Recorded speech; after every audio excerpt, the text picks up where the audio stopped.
Bonjour à toutes et à tous et bienvenue sur FactFrame, votre rendez-vous d'analyse approfondie pour décrypter les dynamiques complexes de l'actualité internationale. Aujourd'hui, nous proposons une lecture académique et structurée d'un sujet central, la guerre au Moyen-Orient. Ses implications systémiques à l'échelle régionale et mondiale. Le conflit actuel ne se limite plus à un espace géographique restreint, mais s'inscrit désormais dans une logique d'extension progressive impliquant une pluralité d'acteurs étatiques et non étatiques. Des organisations comme Hezbollah et Hamas ainsi que de puissances régionales telles que Iran jouent un rôle clé dans les reconfigurations de rapports de force face à Israël. Cette dynamique contribue à un conflit qui prend de l'ampleur et fait craindre une régionalisation du conflit, susceptible de déstabiliser durablement l'ensemble du Moyen-Orient. Cette situation ne risque pas seulement de créer de tensions ponctuelles. Elle pourrait aller beaucoup plus loin jusqu'à déstabiliser durablement l'ensemble du Moyen-Orient. Car aujourd'hui, ce conflit ne se limite plus à un seul pays, à une seule rivalité. Il s'étend, implique de nouveaux acteurs et transforme l'équilibre régional. Dans ce contexte, les alliances régionales jouent un rôle clé. Elles influencent les décisions politiques, les interventions militaires et même les équilibres économiques. Et surtout, on observe une dynamique inquiétante. Les tensions prennent de l'ampleur. Ce qui était autrefois des conflits localisés devient progressivement une crise plus large, plus complexe et plus difficile à contrôler. Tout cela fait craindre une escalade militaire, mais aussi politique, avec des conséquences potentiellement globales. Maintenant, je vous explique quelques expressions utiles. La première expression prend de l'ampleur. Cette expression décrit une situation qui grandit progressivement, qui devient plus intense, plus importante. Par exemple, les tensions prennent de l'ampleur et deviennent de plus en plus difficiles à contenir. La deuxième expression, faire craindre, exprime une inquiétude face à une possible évolution négative ou dangereuse. Par exemple, cette situation fait craindre une escalade militaire dans toute la région. La stratégie militaire à haute risque de l'Iran semble reposer sur l'endurance de la dissuasion. La posture militaire de l'Iran dans un conflit qui s'étend à Israël et aux États-Unis suggère qu'il ne se bat pas pour remporter une victoire au sens conventionnel du terme. Il se bat pour sa survie et pour survivre selon ses propres conditions. Le dirigeant et les commandants de la République islamique se préparent à ce moment depuis des années. Ils ont compris que leur ambition régionale pourrait finir par déclencher une confrontation directe avec Israël ou les États-Unis, et qu'une guerre avec l'un entraînerait presque certainement l'intervention de l'autre. Ce schéma s'est clairement manifesté lors de la guerre du jour, le 2 dernier, lorsque Israël a frappé le premier et que les États-Unis se sont joints en conflit quelques jours plus tard. Au cours de la série d'affrontements actuels, ils ont lancé simultanément des frappes contre l'Iran.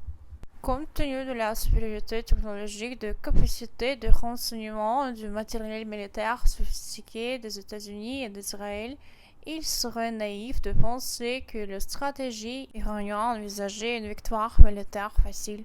Au contraire, l'Iran semble avoir élaboré une stratégie fondée sur la dissuasion et l'endurance.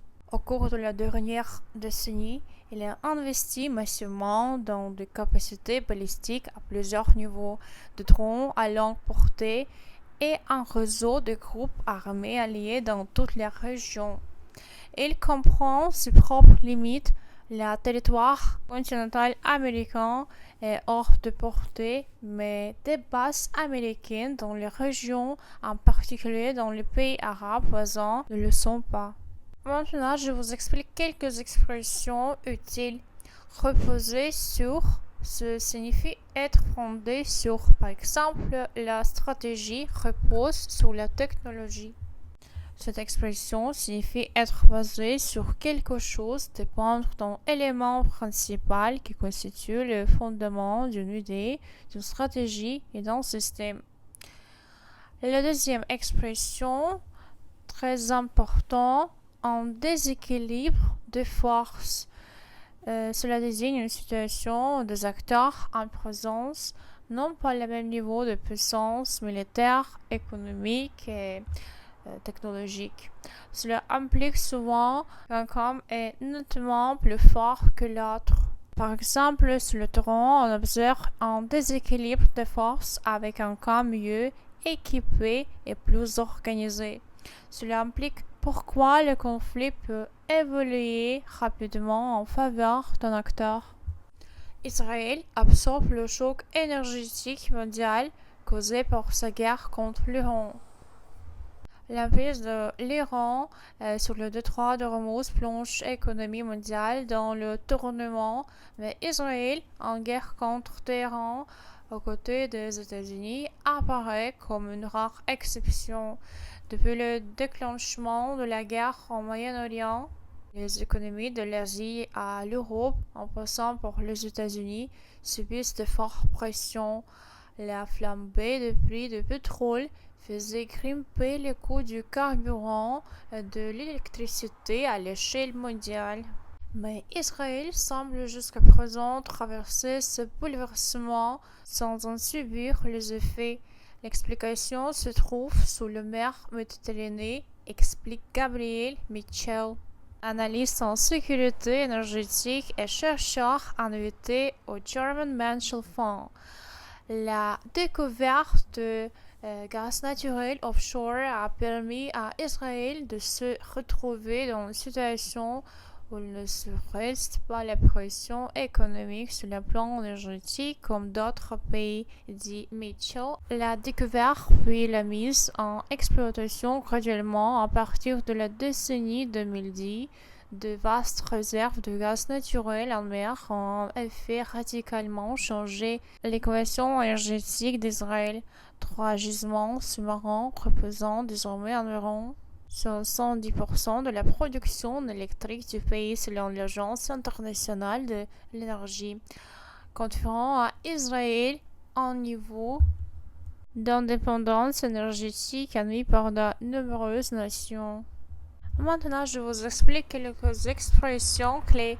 Plonger dans la tourmente signifie entraîner une situation, un pays dans une crise grave, souvent soudaine et difficile à contrôler, économique, politique ou sociale. Cela évoque une perte de stabilité et une période de forte difficulté.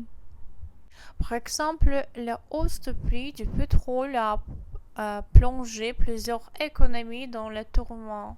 La deuxième expression, subir de pression, signifie être affecté négativement par de contraintes, de difficultés et de tensions, souvent économiques ou politiques. Cela peut être de coûts qui augmentent, de décisions imposées ou de situations difficiles à gérer. Par exemple, les pays européens subissent de fortes pressions à cause de la crise énergétique.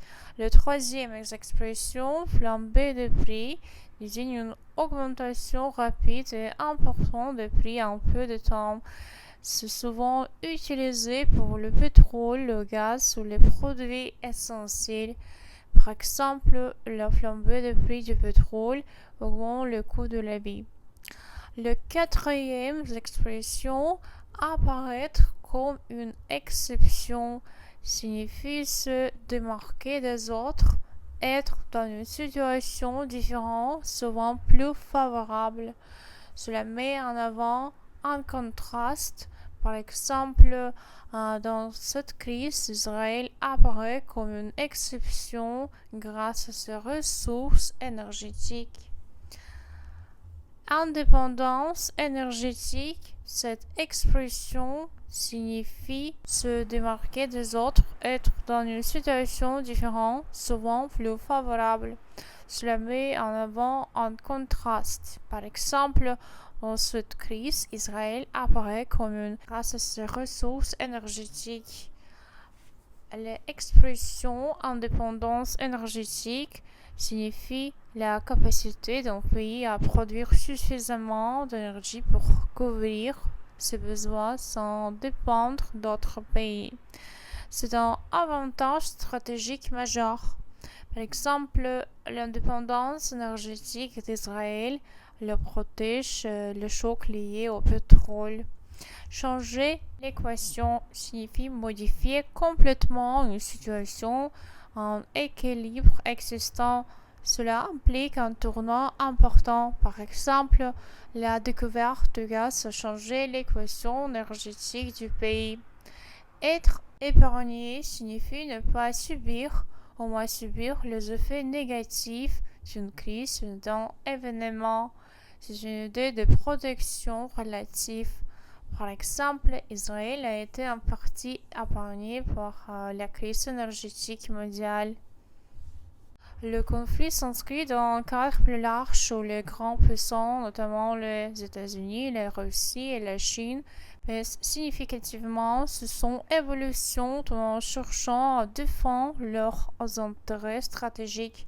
Cette situation reflète une recomposition des équilibres internationaux dans lequel le Moyen-Orient demeure un espace clé de rivalité géopolitique. Parallèlement, les populations civiles paient le prix fort de affrontements confrontés à des déplacements forcés, à l'insécurité alimentaire et à la destruction des infrastructures. Dans ce contexte, United Nations tente de venir en aide aux populations malgré des contraintes logistiques et politiques considérables. La crise humanitaire souligne ainsi l'ampleur des conséquences non militaires du conflit. Le conflit se déploie également dans l'espace informationnel où les réseaux sociaux servent de relais aux différentes narrations et contribuent à appuyer la compréhension globale du conflit. La circulation de contenus biaisés ou manipulés renforce la dynamique de désinformation. En définitive, ce conflit dépasse largement le cadre régional et met en jeu de dynamiques systématiques à l'échelle mondiale, qu'elles soient énergétiques, économiques, politiques ou informationnelles. Il apparaît donc essentiel de prendre de recul afin de saisir toute la complexité et les implications à long terme. Merci d'avoir suivi FactFrame.